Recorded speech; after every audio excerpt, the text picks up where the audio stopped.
you think there are more? There are always more. But I'd say we've done what we can for the time.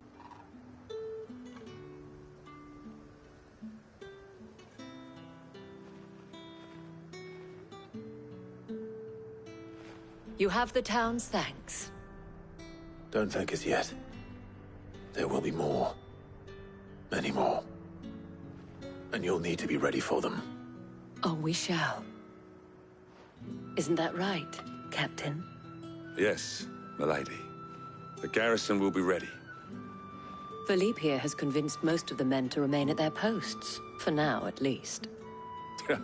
Hearing that the Dane would look kindly on any man who committed himself to the task certainly didn't hurt. It's not the most selfless of motives, I'll admit. But whatever it takes, eh? Now me, I never needed convincing. I became a soldier to protect the people I love. And the people I love include the ones standing before me. Handsome and chivalrous. Now, if you don't mind, I have sentries to post. Milady.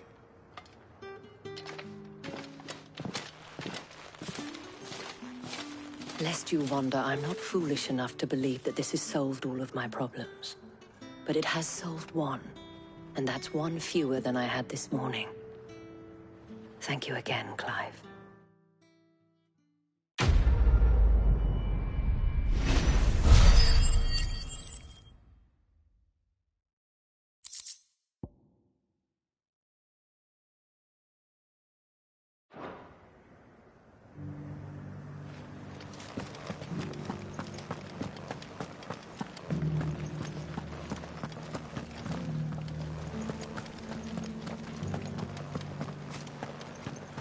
Those things.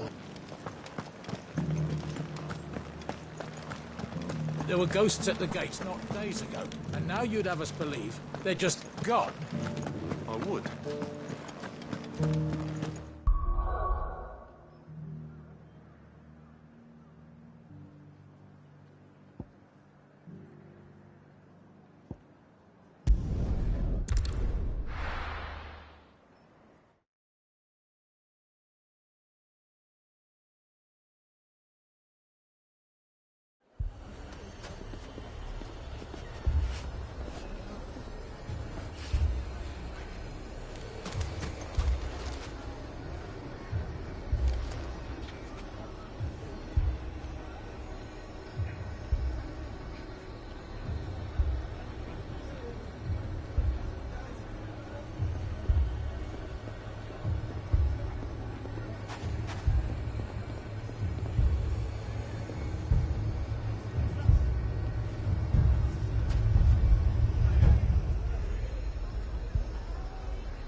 Sid, your new companion appears much more formidable than your uncle. Should I be worried? You haven't been introduced. Jill, Clive has told me much about you. All lies, I'm sure. Your Stolas said that Dalimil has a bandit problem. Indeed. Although, you're a little late. They left with our food and guild days ago. Any idea where they went? The desert's a big place. Your guess is as good as mine. But the fact is, I have more immediate concerns. What did you say to me? What did you say? As if by magic. Let's just say we've yet to reach a consensus about how to solve Dalimil's little problem. And at this rate, it won't be the actions of the bandits which prove to be our undoing. It will be our own. I've tried reasoning with the dissenting parties, but even the Desert Hare has limits. Perhaps we could talk to them. What makes you think they'll listen to us? What makes you think they won't? She makes a fair point, Sid. And you won't have wasted much of your precious time if you fail. They're just across the courtyard.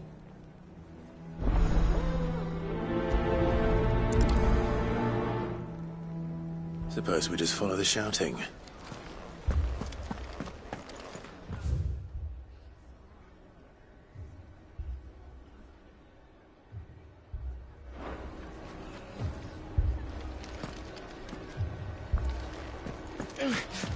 Fucking your men whose throats were slit. Blood for blood, it's the only way. We hire mercenaries and have them mount the bandits' heads on our walls as a lesson to the rest. And what happens when those mercenaries are slaughtered like your men? Are you going to hire more? We're better off using that coin to buy food and supplies. If we hire mercenaries, the only thing we're buying is the bandits' ire. And you cannot fill empty bellies with that. Do you hear me? But what happens when they come back? Maybe it'll be your throat that's slit. That's enough. Both of you. Any more of this and I'll throw you out myself. Come back when you're ready to talk like adults.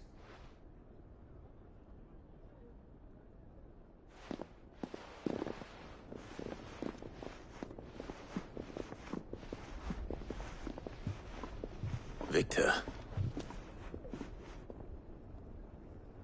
What's he doing here? Sid. And Lady Jill. What brings you here? I was about to ask you the same thing.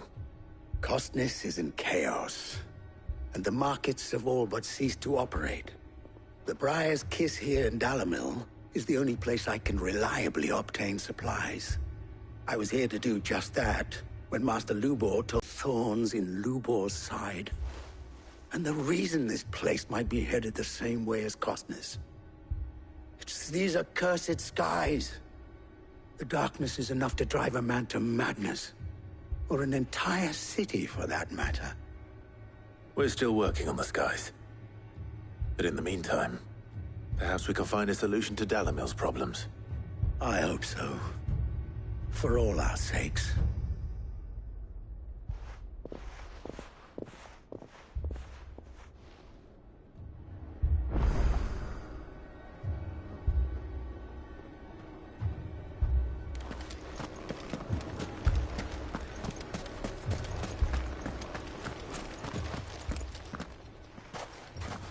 So, you see my predicament? What I saw was a room full of people who were angry and afraid. And with good reason by the sound of it. But if left to smolder, that anger and fear could set the entire town alight. My thoughts exactly.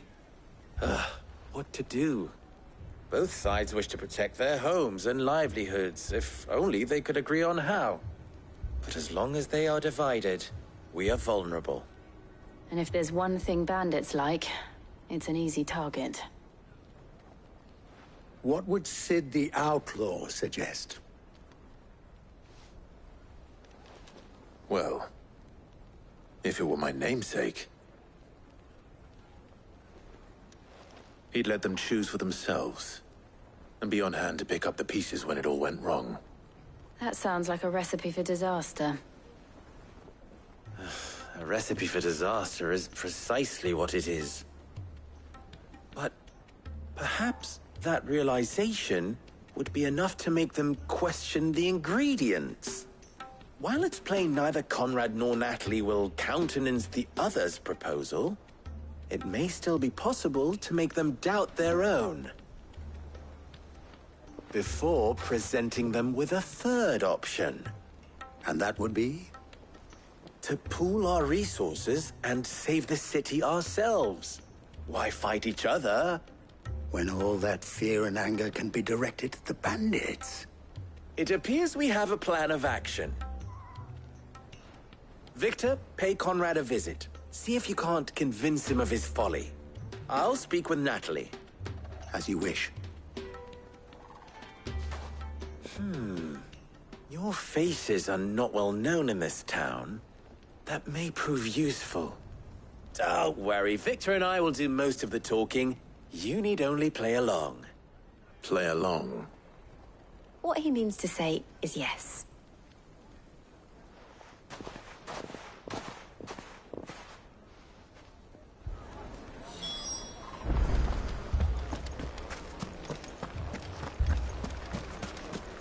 Picture it, Conrad. Your own city guard.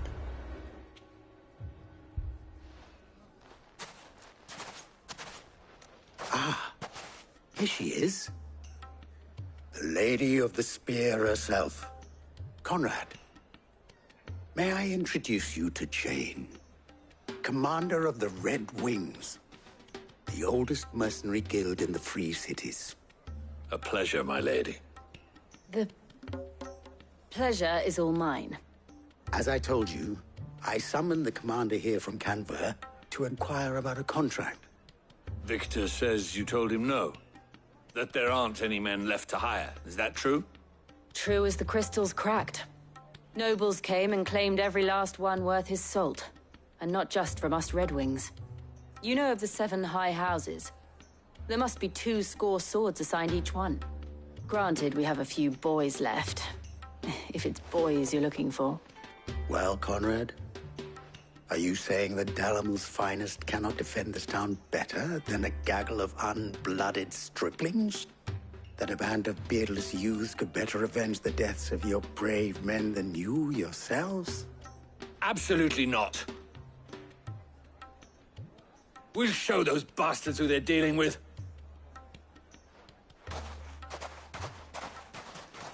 I can't believe that actually worked. Conrad's not what you called the brightest candle in the crypt. And there's a reason why I had you do the talking and not Sid. Well played, my lady.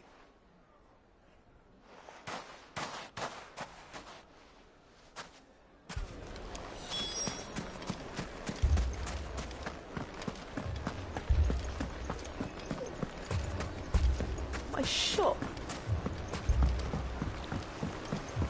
If I had my pickaxe, I would... I mean, it may still be possible to buy something. Ah, here he is now.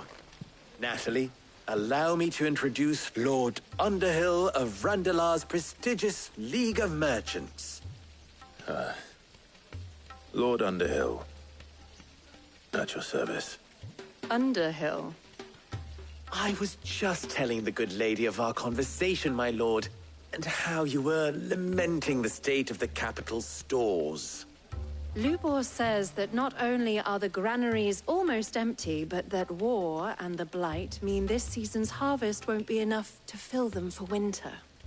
Indeed, certainly that is the case.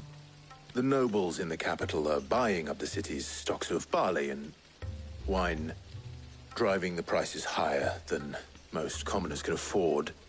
It is only a matter of time before the peasants revolt. It is worse than I thought. If what Lord Underhill says is true, I fear we have little hope of supplementing our stores, meager though they regrettably are. And while I applaud your endeavors to dissuade our more bellicose citizens from seeking vengeance, I sense Conrad is not wrong in his assessment of the bandits' likely return. Which means that now, more than ever, we will need to secure what little we still have. Food, weapons, herbs, everything. If our humble town is to endure not only this hardship, but those that are certain to follow, we must stand united. All right.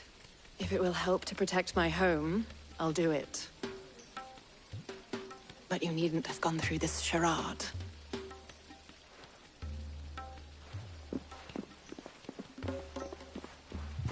Thank you, Clive. Your performance was nothing if not workmanlike.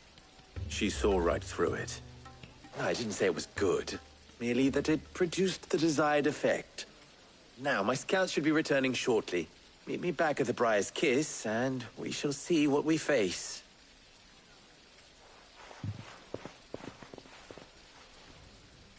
I'm not convinced our roles in this ruse were entirely necessary. I don't know. Conrad seemed quite taken with you. Mummy, I'm scared. Oh, I'm ruined. Good news, Sid. Both Conrad and Natalie have somewhat gracefully accepted their new roles. With time, they may even learn to... Time no longer appears to be the luxury it was before lunch. I take it your scouts found the bandits. Technically, it would be the bandits who found my scouts. It appears they march for Dalimil as we speak. All of them. You're not serious. They don't just want food, they want the whole damn town.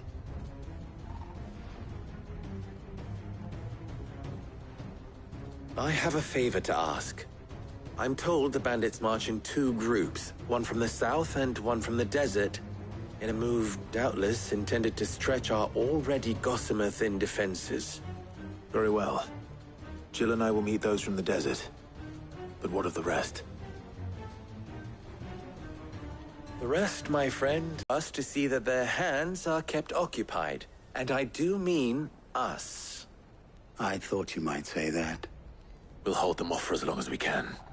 And we will do the same.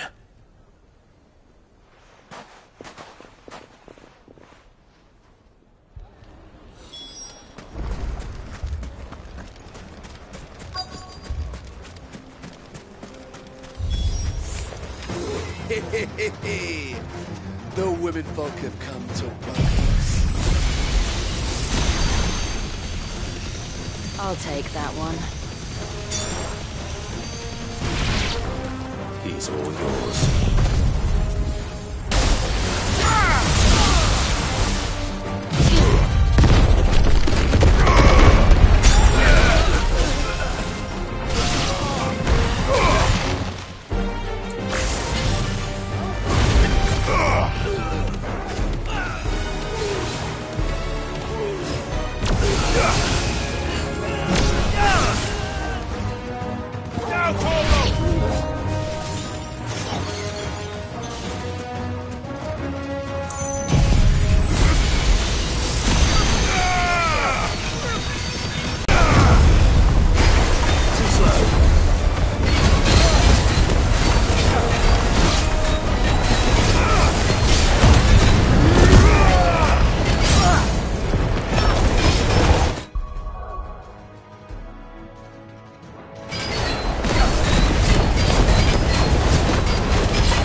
The townspeople.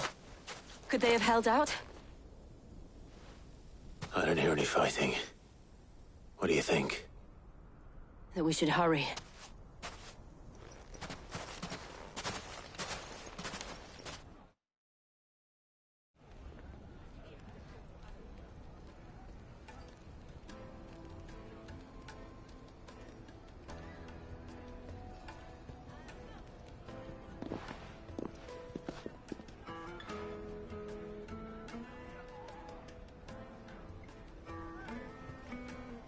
Natalie, I owe you an apology.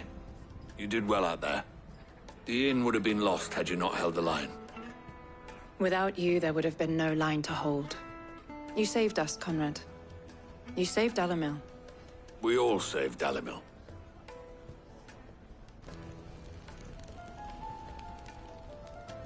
Conrad seems to have had a change of heart. I'd say they both have.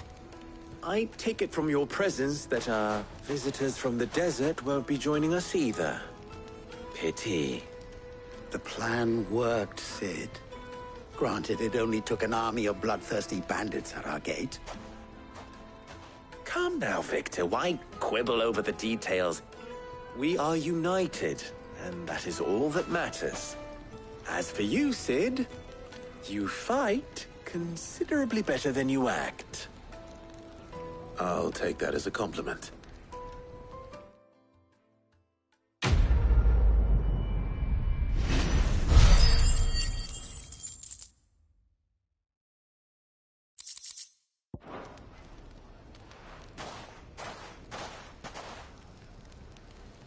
Our friends seem to have things under control. For now, at least. Let's go and put Otto's mind at rest.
Did you see the pair that brought Paul?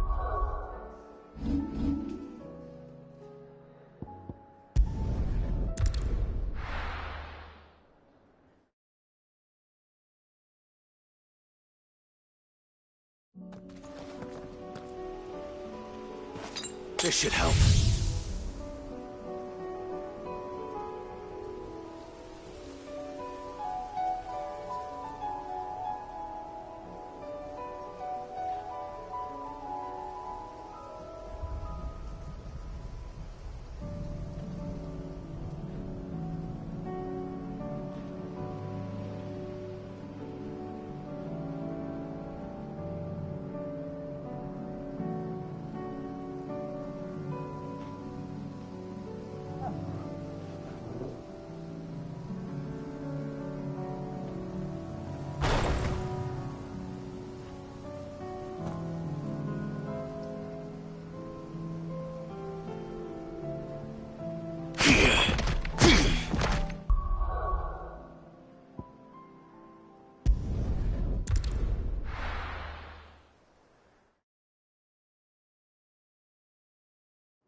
Aye, it's a dangerous world out there.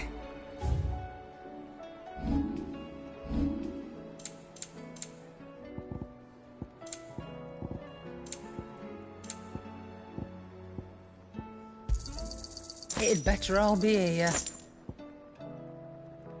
None today, I'm afraid.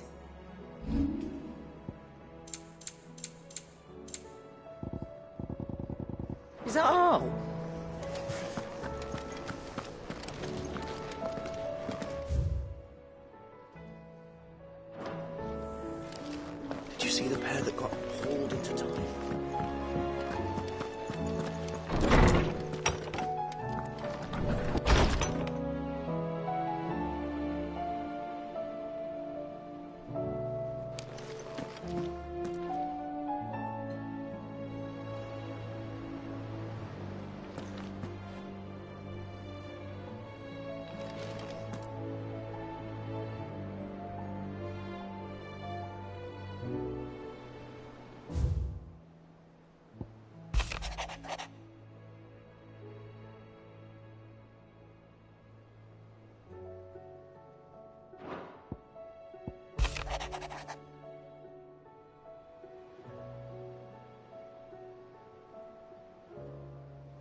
Did you see that?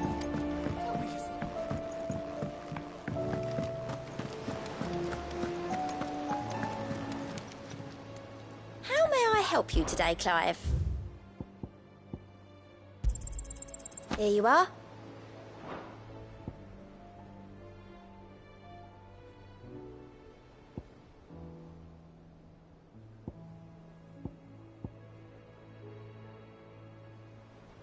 All done?